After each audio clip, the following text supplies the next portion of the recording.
Bonsoir à toutes et à tous. Merci de nous recevoir à travers cette grande édition de 21h de la télévision Bonferré. Suite au rehaussement des tarifs des forfaits d'appel et d'Internet, les réactions des consommateurs des services des compagnies de téléphonie mobile n'ont pas tardé. Du boycott des services en passant par des cris de cœur chacun des utilisateurs à travers les moyens par lesquels pour exprimer leur ras-le-bol. Reportage signé Aïchatou Mamadou et Omar Boukari pour les détails.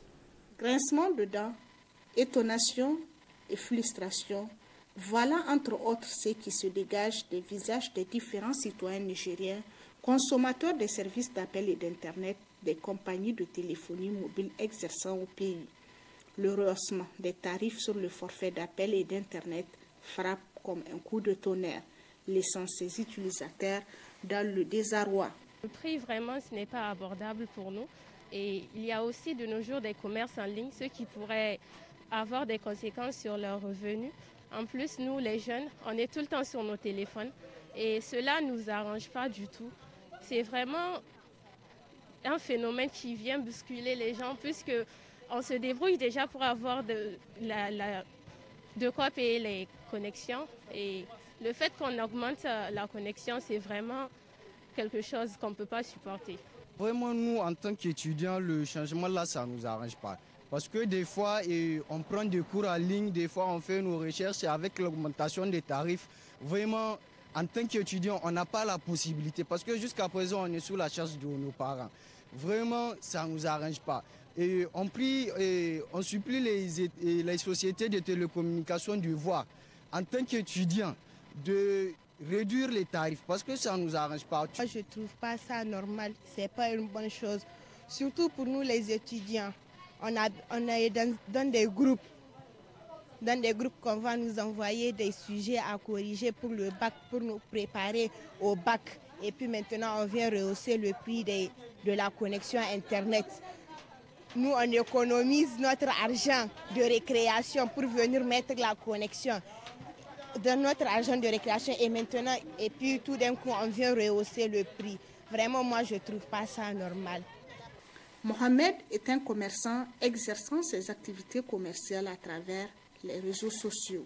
Auparavant, avec 1000 vues sur les photos postées, en ce jour du 16 janvier 2023, quelques heures après l'augmentation sur les coûts de forfait, il se retrouve avec seulement à peu près un quart de vue. Tout comme lui, nombreux sont les consommateurs qui demandent à l'État et les dirigeants des compagnies de téléphonie mobile de revoir leur position.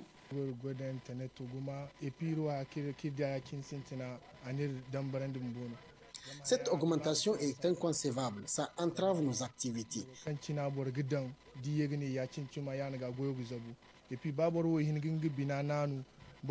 Si les clients n'arrivent pas à visionner les images, comment nous pouvons les vendre? Donc c'est la faillite garantie.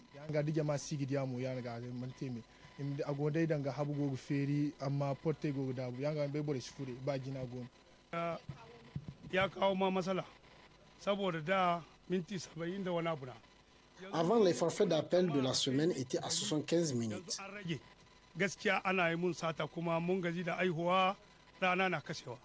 En espérant une augmentation de minutes, nous voilà avec une réduction. Nous demandons aux autorités une indulgence aux pauvres que nous sommes. Car dans la sous-région, la communication coûte moins cher. Togo, Lomé, Burkina, Côte d'Ivoire, Internet, ya yi sauki da Niger. Komin Niger rayuwar talaka ya siga saka mai wuya. C'est avec cette morosité économique qu'ils choisissent pour augmenter les prix des forfaits. Avant, avec 500 francs, vous avez droit à 400 mégas. Aujourd'hui, avec la même somme, vous avez juste 150 mégas. Il est temps de revoir cette décision.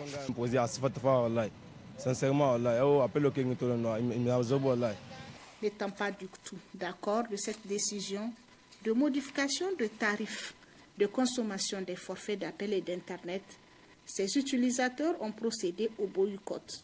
Sont 12 heures sans la recharge et l'utilisation des services, notamment Internet. Voilà l'option à laquelle ils ont opté, car ils considèrent la décision de suicidaire en dépit de certaines charges déjà trouvées encombrants. Et puis, l'application de la décision de l'ARCEP a des conséquences sur la politique économique des autorités nigériennes. Depuis donc 2015, le gouvernement du Niger et ses partenaires font du secteur des télécommunications un levier de l'économie nigérienne. Cette décision est loin d'être à l'économie nationale, n'est-ce pas, Balmabourem? Depuis hier, dimanche 15 janvier 2023, les Nigériens sont soumis à une nouvelle tarification sur la consommation des données Internet. D'un opérateur à un autre, on a constaté une diminution de 0 à 115% des données au même prix pratiqué avant le 15 janvier 2023. C'est la conséquence de l'application de la décision numéro 15 du 31 août 2022 de l'autorité de régulation de la communication et des postes ARCEP qui fixe un prix plancher selon que l'on soit opérateur dominant ou non dominant.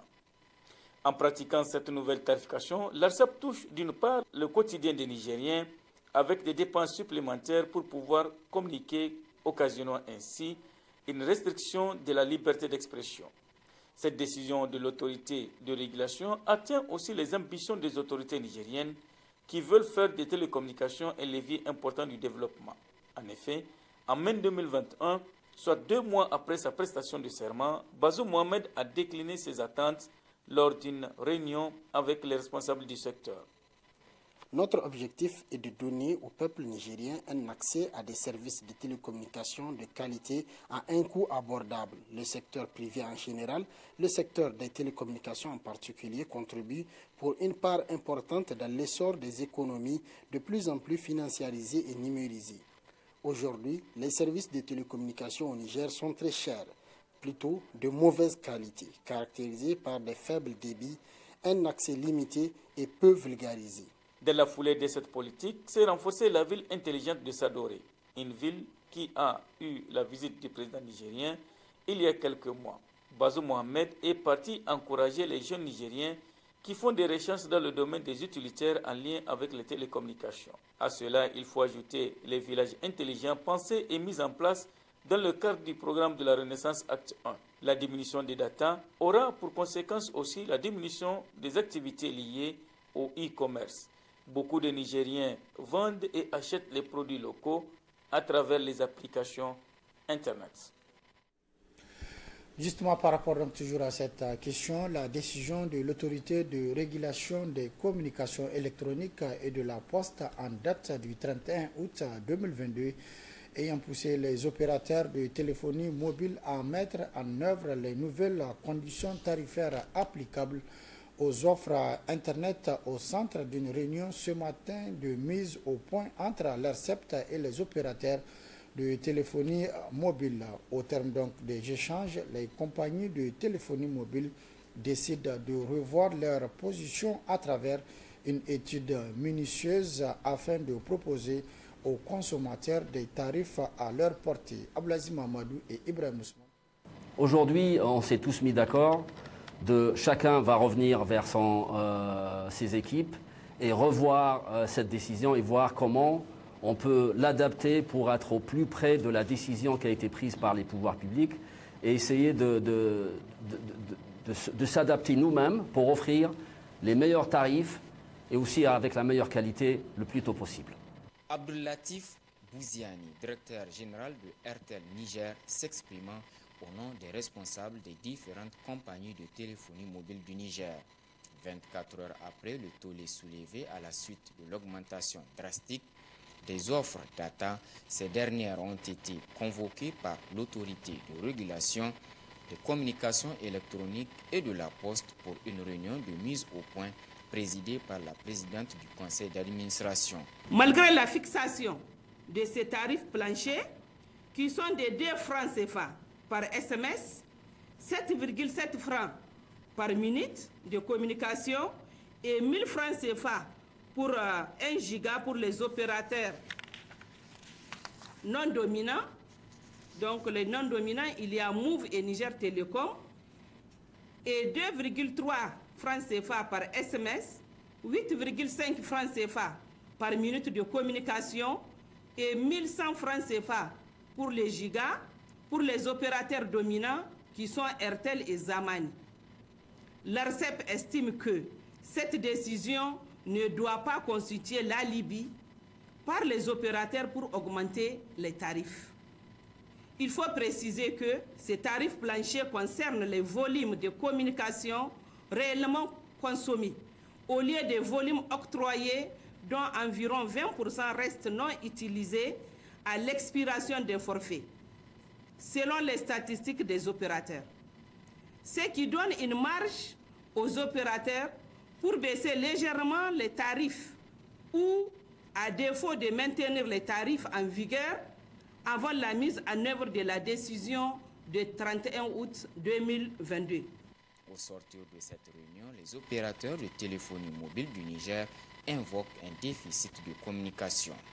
Tous les opérateurs étaient unanimes que c'était juste une question d'incompréhension d'une décision qui a été prise il y a 6 mois, depuis le mois d'août, pour revoir un petit peu les tarifs et faire un petit peu le ménage dans le marché des télécommunications pour permettre à tous d'avoir un meilleur service, un service de qualité et offrir les meilleurs tarifs les plus adaptés aux services que tous les opérateurs sont en train d'offrir et permettre aux opérateurs de pouvoir survivre et continuer à investir et offrir la meilleure qualité de service possible à travers le territoire national. Pour rappel, c'est en août 2022 que l'ARCEP a décidé de mettre en place un tarif plancher en vue d'assurer le développement du secteur. En ce qui concerne les data, un plancher de 1000 francs CFA, toutes taxes confondues, pour les opérateurs non dominants et 1100 francs CFA pour les opérateurs dominants ont été fixés. C'est à la suite de cette décision qui est entrée en vigueur le 15 janvier 2023 que chacun des opérateurs a décidé de maintenir, de réajuster ses tarifs. Une décision qui a été mal accueillie et qui s'avère être contraire à la déclaration du président de la République, Bazoum Mohamed, le 7 mai 2021, en face des opérateurs de téléphonie mobile du Niger, où il s'est donné comme objectif de garantir au peuple nigérien un accès à des services de télécommunication de qualité à un coût abordable. Autre aspect de cette édition, l'ONG Walha et l'ONG Banadou ont procédé ce matin à l'inauguration officielle d'une salle informatique au profit du CEG Yantala 1 de Niamey. La cérémonie a été présidée par le maire de l'arrondissement communal Niamey 1, Youssouf Haïdara Elukoga, pour les détails. Mettre le digital au service du développement de l'école nigérienne, c'est le principal objectif visé par le consortium des ONG CNDIZR Walha et LCMI Banadou à travers le projet informatique et Internet pour les écoles. C'est dans ce sens que le consortium ONG Walha et Banadou a équipé une salle informatique au profit du CEG Yantala 1. Parce que l'idée là est partie d'abord d'un constat que nous avons fait. On a constaté que beaucoup d'adultes nigériens, des lettrés, ne connaissent même pas c'est quoi un ordinateur.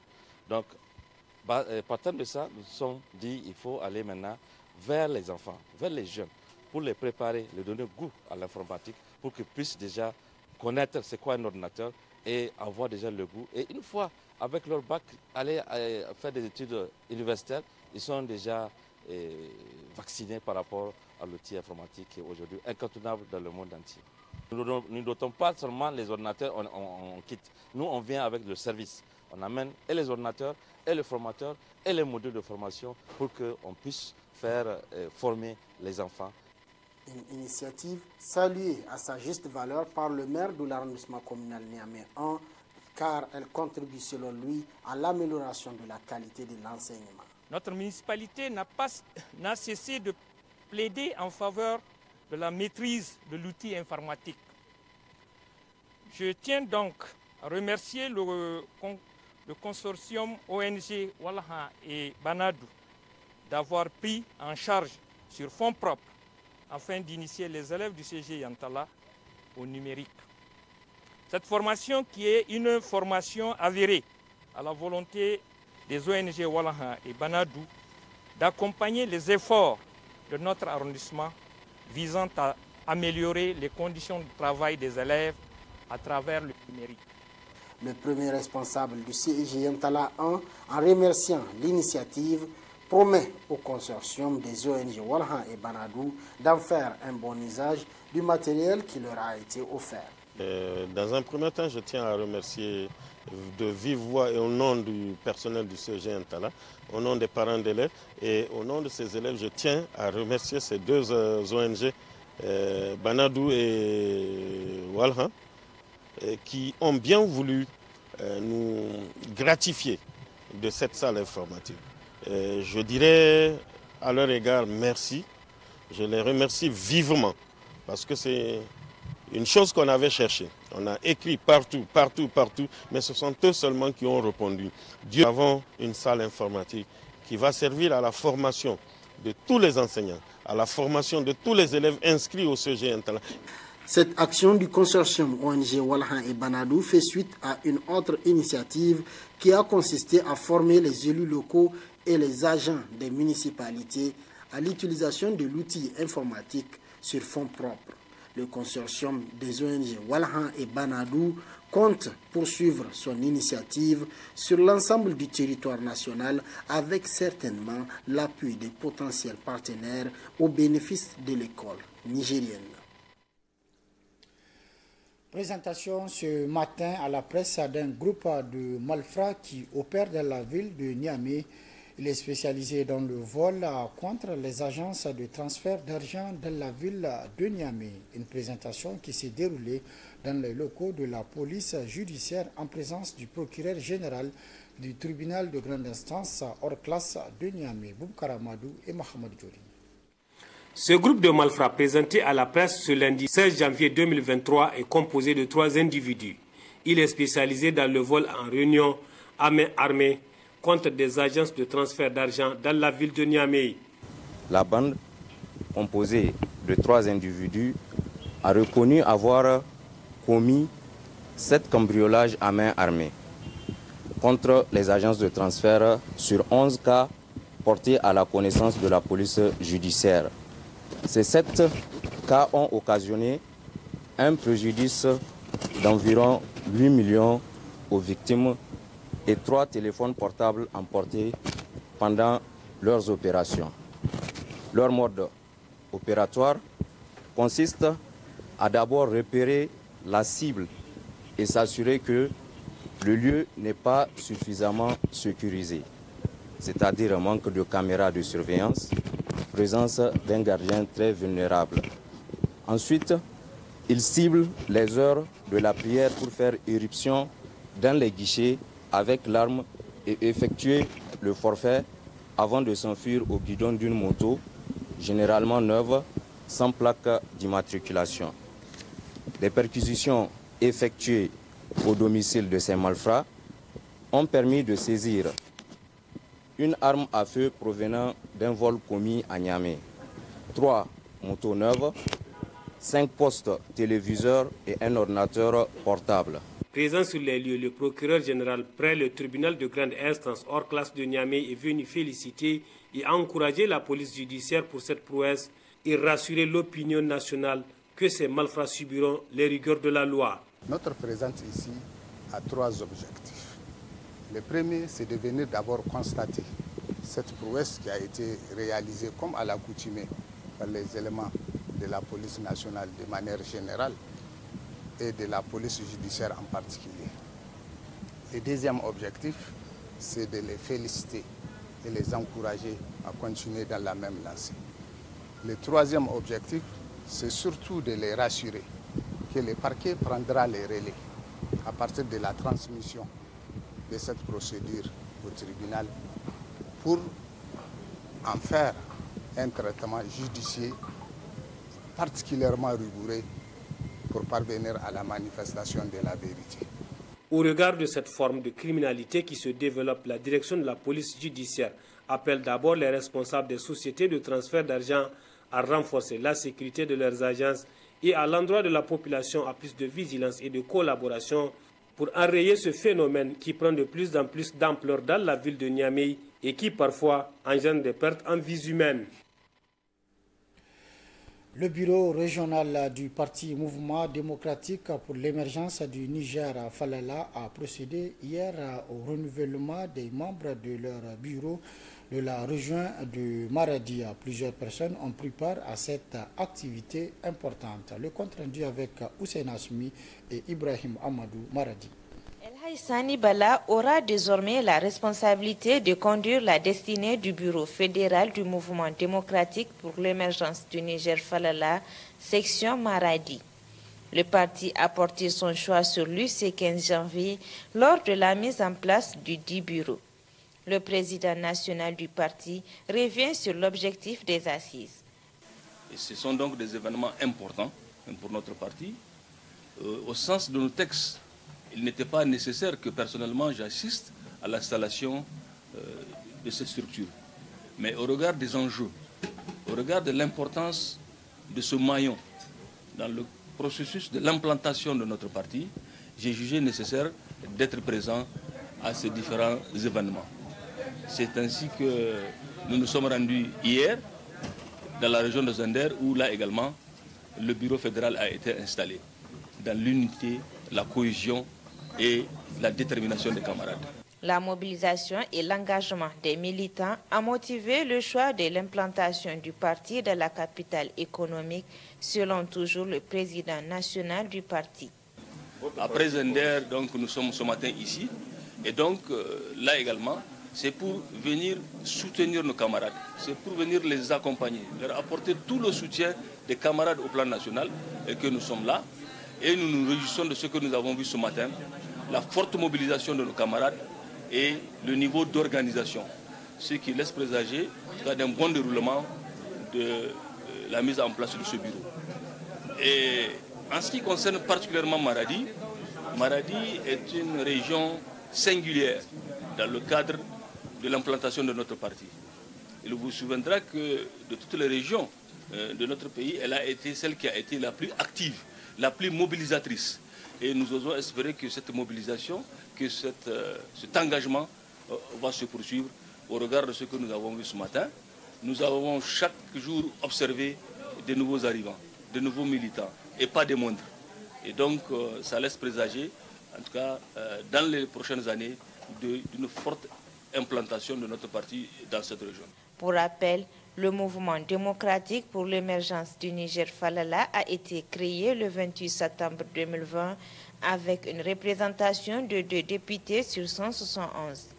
Avec l'installation des bureaux fédéraux, le parti entend faire ses preuves sur l'échiquier politique du pays. C'est la fin de cette édition. Merci de l'avoir suivi à toutes et à tous. Prochain rendez-vous de la rédaction demain, Inch'Allah, à partir de 12h30. Mais dans quelques instants, vous suivrez la rediffusion de votre émission Presse Plus avec Abdurrahman Younoussa Issa. Très bonne réception. Au revoir.